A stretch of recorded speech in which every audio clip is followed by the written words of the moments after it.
The time is 12 noon and you're watching news at 12. Coming to you live on Politics and Business Television Abuja. Many thanks for joining us on today's program. The top stories. Samuel Otom hails Tinubu on North Central Development Commission approval. Foreign investors eye Nigeria's lithium reserves amid rising global demand. Ganduje welcomes Nwoko into APC, vows to capture Delta. And on business news, government expands palliatives to support students and communities. On the foreign space, Tunisia president sacks finance minister. Details coming up shortly.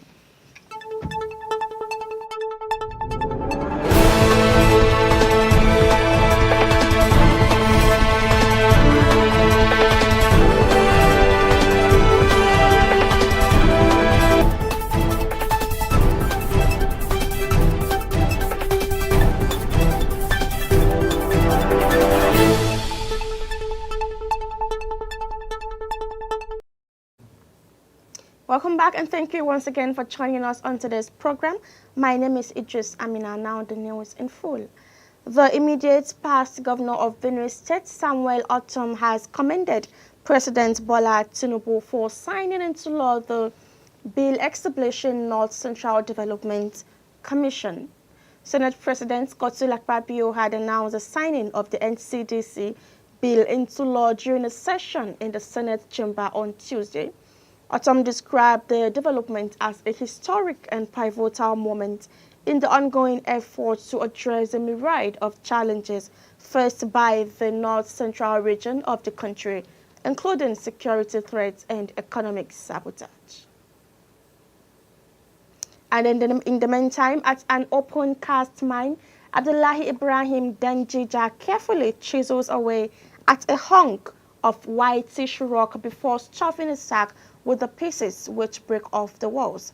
In the course of a day's work, he manages to fill 350 kilo bags, which will net him about 150,000 naira, or around double the monthly minimum wage in Nigeria, Africa's most populous nation, where more than 1 in 2 live below the poverty line. 3 years ago, the 31-year-old miner came down from Kano in the north, lured by promises of being able to make his fortune by contributing to the development of the artisanal lithium mining industry in the central state of Nasarawa. There, as in other Nigerian states, the prospect of benefiting from a global explosion in demand for lithium, a critical metal in the manufacturing of electric batteries and mobile phones, is just too attractive to miss. The Nigerian government is seeking to attract foreign investment as it promotes what ranks as new oil in what is sub-Saharan Africa's oil producer. The country regularly declares war on illegal miners and has made scores of arrests without managing to choke off the flow of mining hopefuls who see lithium as their ticket to riches. Nigeria now wants to require foreign investors to set up processing plants on its soil, a condition which would have dissuaded billionaire Tesla chief Elon Musk from investing, according to Nigerian media. Paris and Abuja did sign a memorandum of understanding at the end of 2024 to carry out mining projects, notably lithium. Meanwhile, the national chairman of the All Progressive Congress, Dr. Abdullahi Ganduje, on Wednesday welcomed the senator representing Delta North, Senator Ned Nwoko, following his defection from the opposition People's Democratic Party. Nwoko, who officially switched allegiance to the APC, hinged his exit on the current crisis rocking the PDP leadership. The lawmaker added that Delta Governor Sheriff Oborevuri and a former governor of the state, Ifeanyi Okowa, did not accord him a conducive atmosphere to function at an optimal level. Welcoming Nwoko on Wednesday, Kanduje assured his delegation that with all the three Delta senators on their side, the ruling party is more than certain to win over Delta at the next governorship election. Earlier on Wednesday, the Senate President Godswill Akpabio read Nwoko's letter of defection to the APC during the plenary session. He lamented that the PDP, which once stood as a formidable platform for democratic participation and national development, had unfortunately been engulfed in a persistent crisis ranging from internal divisions to a lack of clear leadership and direction. And now to some business news.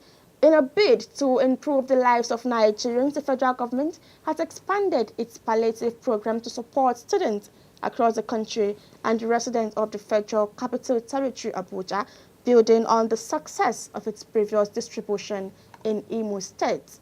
A statement on Tuesday from the Finance Ministry signed by Director of Information and Public Relations Mohammed Wanga noted that the Minister of State for Finance, Dr. Doris Uzoka Anite, while distributing the palliatives over the weekend, emphasized that the gesture will address immediate needs and form part of the broader economic reform agenda of President Bola Tinubu's administration. According to Uzoka Anite, this palliatives serve as a bridge while the comprehensive economic reforms take root. Notable student organizations that benefited from the program include the National Association of Nigerian Students, the Nigerian Female Students Association, and NANS Alumni Network. Sharing his thoughts on the initiative, the Senior Special Assistant to the President on Student Engagement, Mr. Sunday Asefo, lauded the Minister's commitments to student welfare. In the FCT, the distribution has particularly impacted grassroots organizations across various area councils, with special attention to women's groups and community associations. It also added that major beneficiaries included FCT Market Women Association, Area Council Youth Associations, religious and cultural groups, Widows Association, and community development organizations. You're watching news analysis on Politics and Business TV. We'll go on a short break, and when we're back, we'll bring you more reports. Stay with us.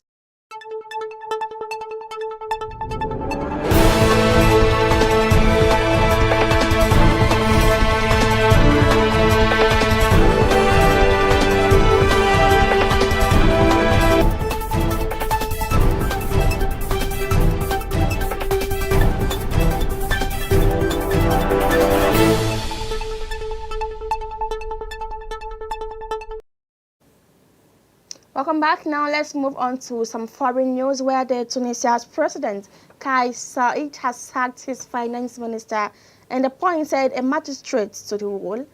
Mikchet Slama Kaudi, who will take on the country's finance portfolio, the presidency announced on Facebook overnight from Wednesday to Thursday, alongside images of her taking the oath of office. The presidency gave no further details, nor did it mention outgoing minister Sihem Nemshia. The new finance minister had headed a national commission tasked with recovering embezzled public funds. Tunisia has, over the past 2 years, suffered sporadic shortages of basic items such as milk, sugar, and flour. Recently, there has also been a scarcity of domestic gas cylinders, which are widely used for cooking and heating. Now let's move on to today's focus, which is on the implication of the increase in budget. President Bola Ahmed Tinubu yesterday wrote to the National Assembly that jacking up the 2025 budget from initial 49.7 trillion naira to 54.2 trillion. In a communication to the House of Representatives, Speaker Honorable Tajuddin Abbas, the president, said there was an availability of additional 4.53 trillion naira revenue for allocation to support economic diversification for unlocking the potential of Nigeria's vast solid mineral resources, which remain an untapped revenue stream and a vital pillar of non-oil growth. recapitalization of the Bank of Agriculture, the 1.5 trillion naira to transform Nigeria's agricultural landscape and also ensure food security and empower smallholder farmers and agri-businesses. Recapitalization of the Bank of Industry, 500 billion naira to provide critical support to small and medium enterprises, drive local manufacturing and reduce dependence on imports. He identified and allocated funds to critical infrastructure projects, which is amounted to 1.5 trillion naira. Join us after a quick break as we connect with our today's guest for details. Stay with us.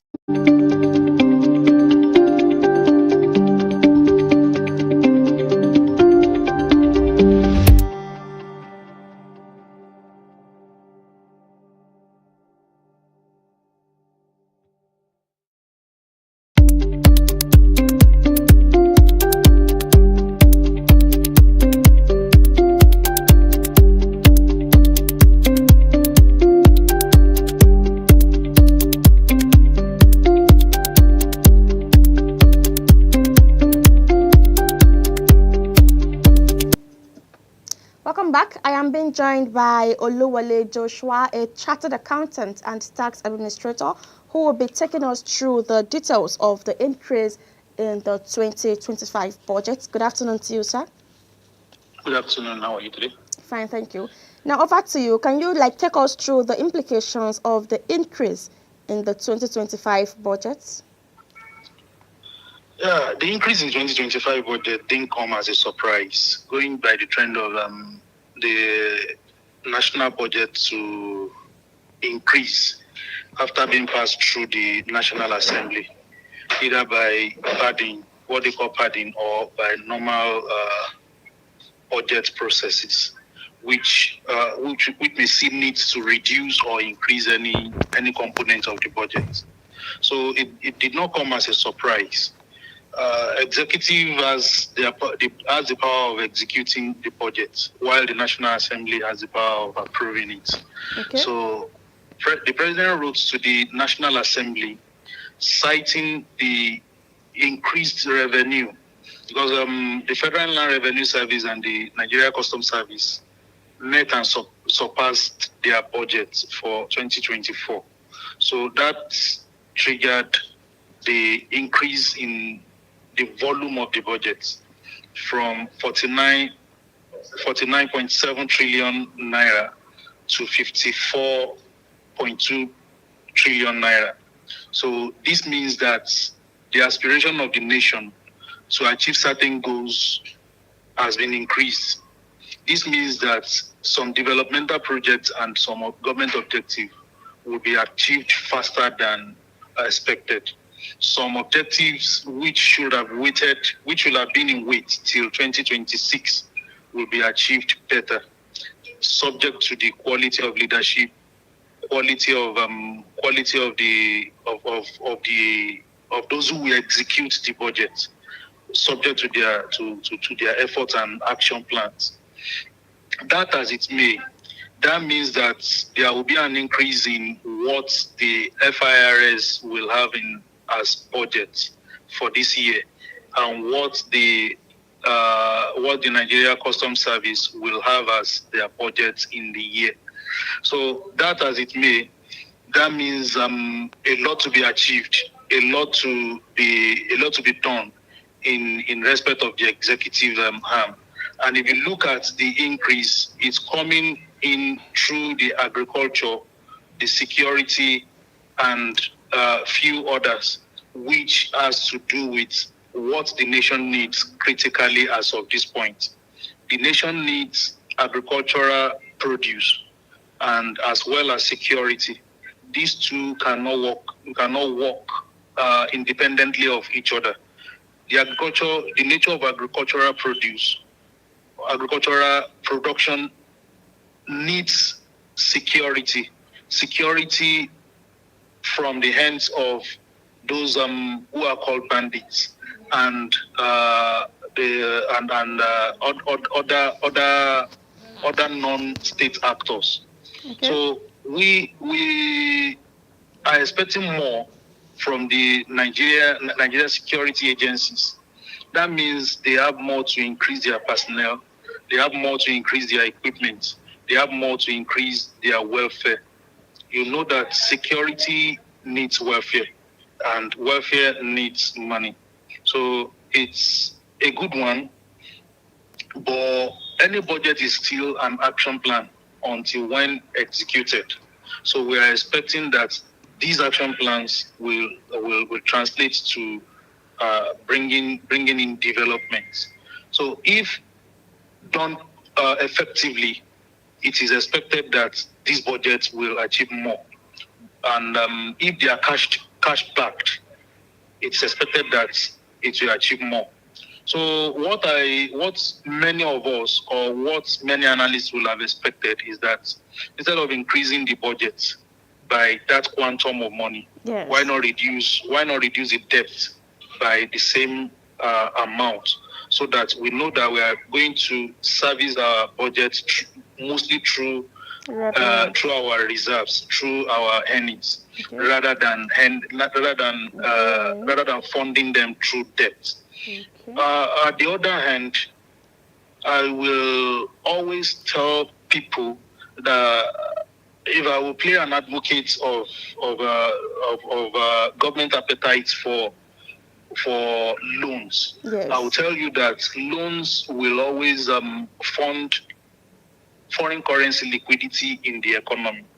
What they put it to use on is what matters most. When you put this loan to use as for a project that will yield returns, it becomes a viable one, and it will increase productivity. And at the end of the day, it will reverse what we call the foreign currency demands, because the productivity, the production of some of what we demand for as imported material, imported products would have been produced in-house. So I will want to play that advocacy again, that there is no need reducing our debt. Rather, we can keep it well serviced. If we can keep it well serviced and well utilized, we will still be good to go. So for me, the budget, the increase of the budget is a good one. So looking at agriculture, what I will advocate with this current regime is for a kind of price control. Because if we leave every production process to its value chain, people will exhibit their greed. People will exhibit their need for profiteering. It's like imposing their own national cake on the nation. So when we have a good land, a fertile ground, a subsidized seedling, subsidized fertilizer products, and at the end of the production chain, we found the products going as far as any other neighboring country, it becomes a challenge on Nigeria. It won't solve what we have given priority towards. So because giving priority to agriculture means that we are increasing the budget. So what is the essence of increasing the budget when other neighboring countries that their currency is more valuable than ours can easily come to Nigeria, mop up whatsoever the rice production we have, mop up whatsoever the beans production we have. You would remember that when Nigerian Naira was still strong, it is easier for fish farmers from Lake Chad to bring in their dry fish into Nigeria to sell. It is easier for people from Nigeria to bring their beans to sell in Nigeria. But now reverse is being the case.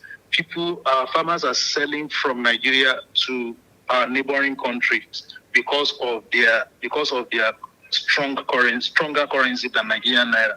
So if government can look at having a storage facility, buying from farmers and storing for when the price may go up in order to stabilize the price, I think it will be good. President Bola Ahmed Tinubu expressly told us that he's not interested in price regulation. But I will still maintain that he may need to reconsider the benefit of price regulation. Yes. So we have a lot to do in terms of security and in terms of agriculture. So looking, yes. I'm with you. Yes, I mean, talking about the farmers and the farmers that you mentioned, you know, in the communique signed by the executive arm of government, they said the increase in budget is to provide critical support to small and medium enterprises. I don't know how feasible this could be. It is visible, and it's a good one, because immediately you increase the salaries, the minimum wage of government workers. It is imminent that it will trigger price increase, which is inflation. And small scale businesses should benefit from this.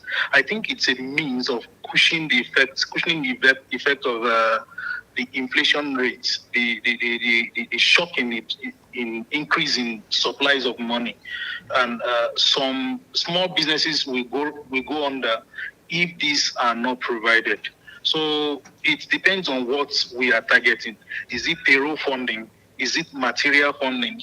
And is it capital funding, or is it outright grants? If it's outright grants, government will have to set a goal for these SMEs to achieve. Then if you fulfill the condition, like employing certain number of Nigerians, employing certain number of measures to ensure that you are giving back to the society, or let's say sustainability and green energy.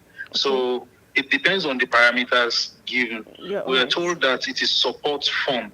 How do we achieve the support fund? Is it payroll support fund? Is it energy support fund? Is it material input support fund, or any other support fund? There should be a condition attached to a grant. It shouldn't be an outright grant. And I equally expect that it will be monitored. One thing I will give to this current regime is ability to monitor what their policies and objectives is when they put their minds to it. Exactly. So, like the crude oil, like the allocated crude oil, that the attention of government was drawn to, and they have to stop the export of that. I believe that should also be done to what we have as these SME support funds. So the definition of SMEs should equally be critically reviewed. Who is an SME? I may have a company running into billions of naira, whereas I'm still behaving like an SME if I don't have the staff or the equipment needed. So who should be defined as an SME? All right, thank you very much, Mr. Wale Joshua, for your contribution to this program today. We appreciate it. You are welcome. Thank you very much. Thank you. And that will be the size of our program for today. Thank you for joining us. My name is Idris Amina. Bye for now.